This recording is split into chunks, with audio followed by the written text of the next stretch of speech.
Mapagpalang araw po sa inyong lahat. Ngayon po ay araw ng Sabado, ika-27 ng Disyembre. Pakinggan po natin ngayon ang mabuting balita ng Panginoon. Ang simula ng unang sulat ni Apostol San Juan. Mga pinakamamahal, sumusulat kami sa inyo tungkol sa Kanya na sa simula pa'y siya na, ang salita na nagbibigay buhay. Narinig namin siya at nakita, napagmasdan at nahipo ng aming mga kamay, nahayag ang buhay.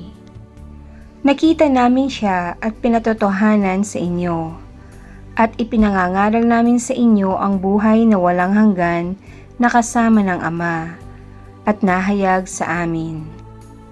Ipinahahayag nga namin sa inyo ang aming nakita't narinig, upang makasama namin kayo sa pakikiisa sa Ama at sa Kanyang anak na si Hesukristo. Sinusulat namin ito upang malubos ang ating kagalakan. Ang Salita ng Diyos. Salamat sa Diyos.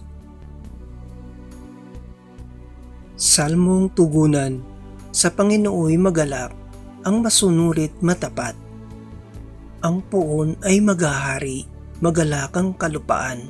Lahat kayong mga pulo ay magsaya at magdiwang.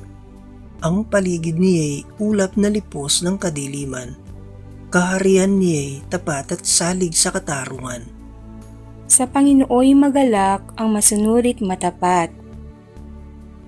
Iyong mga kabundukay natutunaw, parang pagkit sa harapan ng dakilang Panginoon ng daigdig. Sa langit ay nahayag yaong kanyang katuwiran, sa lupa ay makikita ang kanyang kadakilaan. Sa Panginooy magalak, ang masunurit matapat. Sa tapat ang pamumuhay ay sisinag ang liwayway, sa dalisay namang puso maghahari kagalakan. Ang matuwid, ang gawain ay galak, ang masusumpo. Sa maraming kabutihang ginawa ng Panginoon, ang ginawa niyang ito'y dapat nating gunitain, at sa poon ay iukol ang papuring walang maliw. Sa Panginooy magalak, ang masunurit matapat.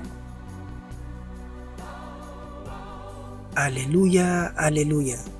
Mga tapat na apostol ay nagpupuri sa poon, sa langit habang panahon. Aleluya, aleluya. Ang mabuting balita ng Panginoon ayon kay San Juan.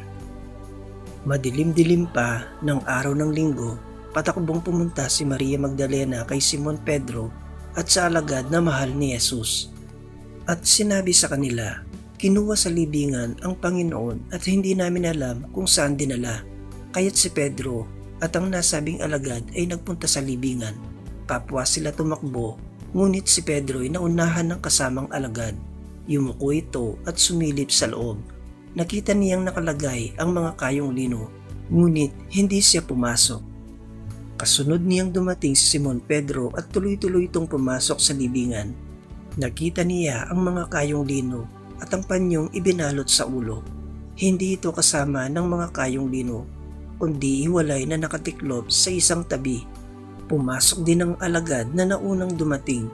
Nakita niya ito at siya'y naniwala. Ang mabuting balita ng Panginoon. Pinupuri ka namin, Panginoong Hesukristo.